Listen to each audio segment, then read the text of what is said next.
Hey guys, last time we sat down and looked at how the fulfillment view worked and how it worked in isolation, and we found that it was inadequate when it was working in isolation because it only dealt with the subjective criteria of meaningfulness and didn't really help us deal with the objective criteria. Well, this time, let's look at the view, the commonly held view that allows us to deal with the objective criteria, or the idea of objective worth,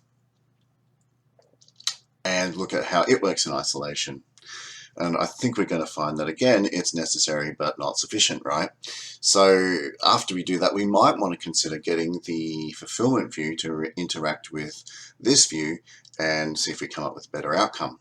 So this view is going to be called the larger than oneself view. And the reason why we're calling it that is because we need to be called to action by something outside of us, or a better way of saying it is, and the way that we normally say it, is get involved in something bigger or greater than yourself. That's the way we would discuss it normally. So, well, how does that work in terms of a view considered in isolation, and what would happen if we used it to complement the fulfillment view and we merge the two together? That's what we're going to try and consider today. So our overall goal is we will explore the larger than oneself view and how it might work better when acting as a view combined with the fulfillment view. Then we're going to name, define, and interrelate key terms to achieve that big goal. We're going to outline Wolf's criticisms of the larger than oneself view when it's considered as a view that should work in isolation from anything else. And then we're going to have a look at what happens when we use this view as a complement to the fulfillment view. All right, so could you please do me a big favor and score yourself on the success criteria in front of you, and then move on to drawing a picture of an activity that a person would have to do, would have to get involved in, but has no personal interest in doing. Can you do that for me? Thank you. So let's remember that Wolf has discussed the myth of Sisyphus and found that the fulfillment view lacks a way of considering meaning which allows us to consider the need for a external or objective worth that is owned by the activity or the object that one yearns for. Okay, that's what she found, that the fulfillment view focuses solely on the subjective element of meaning and doesn't let us consider the role of an objective activity in creating meaning, or an objective object. And when we talk about worthiness, we're talking about the objective property owned by the object or the activity in question, okay? That's why we have a double negative here, all right? That's really important. When they say, basically, when Wayne says we're not worthy, I put a cross on that to negate the not and to say it's worth it. I just want to put that in there. You should understand the double negative, okay? So Wolf then says, look, let's consider the call from the universe, or something outside of yourself, the call to action from outside of yourself. Let's consider the idea that what people would have, that, you know, you should get involved in something bigger than yourself, something beyond yourself, okay? And the first thing she says is be very careful about how you interpret this. In fact, don't interpret this call literally. Please do not. And please do not interpret it in a way where you have a look at the object and the activity and you consider that it has more importance than your life, or than you, or more importantly, where the object in and of itself and its worth has more meaning than the passion you feel for it. You should never, ever get stuck into that activity. The reason I put involved here is because really this call to action is really about being called, is about getting involved. The way people would commonly phrase that is a good way to live a meaningful life is to get involved in something greater than yourself, which I'm also calling as a call to action by something external outside of you, okay? All right. Now, she says one thing that's really obvious just from the point of view of experience is that for us, this is completely unreconcilable by our passions. I mean, when you think about it, the fact that we get involved in sports, the community, religious groups, political groups, you know, any kind of group, anything external to us, anything bigger than us, a lot of that has to do with psychological reasons, and the fact that we just have that yearning and attachment is equally as important. But it's it's part of the call as well. We have a need to get involved because we enjoy these things. There is a psychological attractiveness to it. All right, and the same goes for, like, if you're interested in art or music or philosophy or producing works. Again, even though it's a call from something outside of yourself, something greater than yourself, it's getting involved in something greater than yourself, outside of yourself. It doesn't mean that you are less important. In fact, you are equally as important. And so we can't assume that this is more important, or it has more meaning, or it's just more part of the value. The objects and the yearning for the object are kind of equally as important. She also says that when you consider this kind of idea of other people being part of the getting involved in something outside of yourself, then you shouldn't also fall for that, because it's a real mistake to get into any ethical trap which starts getting you to compare one life with another. From her point of view, there's an incommensurability between different lives. A person's need for fulfillment, engagement, and living a spiritual life is just as important as a disabled person's need to have access to really good services that allow them to have a fulfilling and meaningful life. Both of them are equally as important. You can't make value comparisons between the two, right? We cannot compare amongst these different women whose life has more value than not. And if we make the claim that the outside source or the outside component of the activity or the object that we've been called to or that we want to get involved in is more important than us, then we will be making a valued comparison when we say that the outside object we want to get involved in is community, you know, and that's just not right. You shouldn't be doing that. All life has value and equal value. It can't be compared. It's incommensurable. All right, so she says, look, okay, well, what about this interpretation? Well, we need to say that the best way to interpret the call from the external source, or the best way to interpret the idea that you should get involved in something greater than yourself, is to get involved in something whose source of value is independent of you and outside of you, right? Uncle Sam's pointing to you.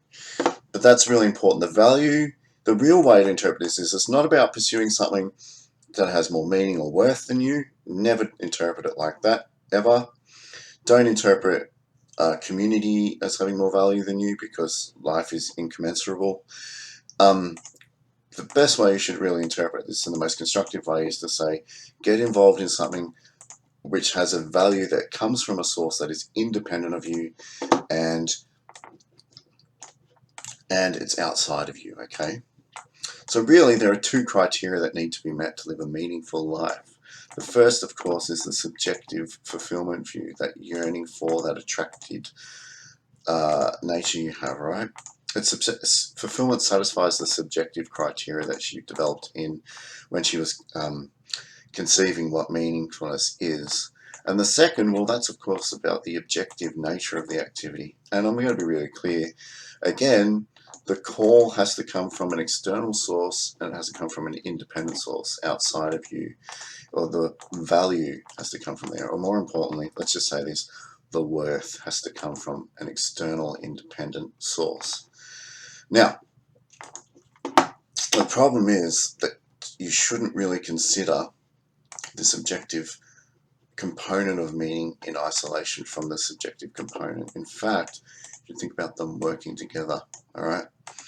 Because, I mean, let's just happen, you know, is a life with a small amount of subjective interest but a large amount of objective value really a meaningful life? Well, no, not really. In order to live a meaningful life in the way that Suzanne Morse conceives of meaning, you need to have like an interactive, strong relationship between the subjective interest and the objective worth. They kind of are both vitally as important. You can't get into this situation, right? And that means, right, that the way that she gets us to think about that is through a rhetorical question. She says, if you don't have an individualistic and subjective and strong engagement with the worthy object, are you going to have a meaningful life? Write that down. That's that. You got to take a note. And look, she calls it out here. She says, look, here you go. Here's an example. Think about the 50s housewife. Think about the soldier that's conscripted. Think about the assembly worker. All these people are engaged in some kind of activity that is external and that they're called to, and it is greater than them, but they have no genuine subjective yearning for it. No, they're not acting out of reasons for love towards it. So is that meaningful? Most of us would say no. Take a note. She then goes on to say, look, the fact also that when we talk about getting involved in an activity that is larger than ourselves and that will, give us a sense of meaning, what we're really doing is, because there's just so many possible activities and so many possible objects that we can engage with that have worth, there's a subjective cornucopia of possible engagement, right? So these objects will probably offer something that we can infer or that implies that it's in our subjective interest to get involved in. In other words, they're offering our passion. And get involved in something larger than yourself means that there's got to be something within the outside world that you will want to get involved in, right? Therefore, that implies that there's got to be a subjective interest, a subjective engagement, passionate, yearning, loving sense with it. Take a note. So we logically conclude that when we think about meaningfulness, it has to be bipartite, all right? It has to have the element of subjective attraction and the element of objective attractiveness. Take a note. I.e., the fulfillment view and the larger than the oneself view have to work together. Do both. Now, this is when Wolf goes back to the question of the drug Sisyphus, okay? Now, what we could definitely say is that he might feel that he's better off, or, and some of us might actually judge that he's not. So he might see an increase in pleasures, but the drug Sisyphus is still deluded into thinking that he's happy, even though most of us will say this is not really a meaningful life. In other words, let's just read this picture sentence again. The drug Sisyphus might be deluded into thinking that his life is fulfilling, even meaningful, but from an objective point of view, he's not, because there's a futility that we can develop a thinking test towards and assess from an objective point of view, right? She also suggests that that Sisyphus isn't just deluded into thinking that he's living a meaningful life. The drugs could dull his senses and prevent him from imagining a better life, so he doesn't know any better, right?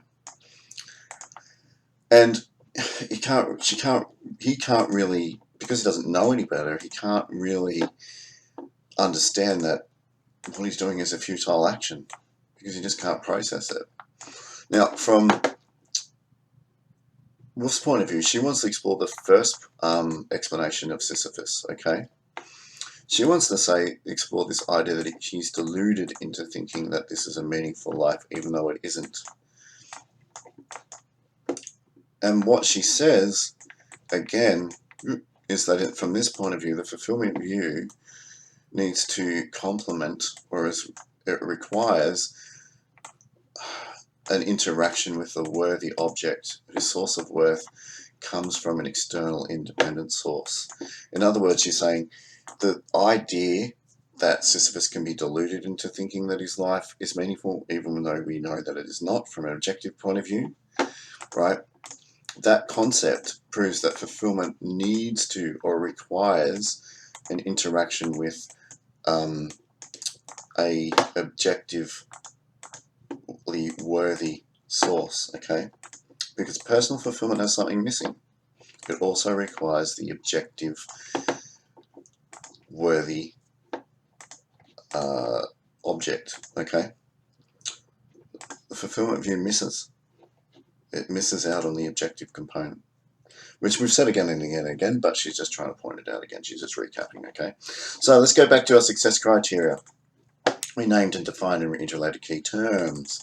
We outlined Wolf's criticisms of the larger than oneself view. Yes, we did, because if you consider it in isolation, where do we explore this? Let's think about the soldier. Let's think about the housewife. Let's think about the assembly worker, all called to a duty, but the duty has no subjective self-interest involved, you know? So is it really fulfilling? Is it really meaningful? Probably not. No, not at all. So in isolation, it doesn't work, but neither does fulfillment, because you can be deluded into thinking of living a meaningful life. So you combine the two, don't you? Right? And that's the whole point of the fact that the two end up being complements for each other. So take some notes, and thank you for listening. Cheers.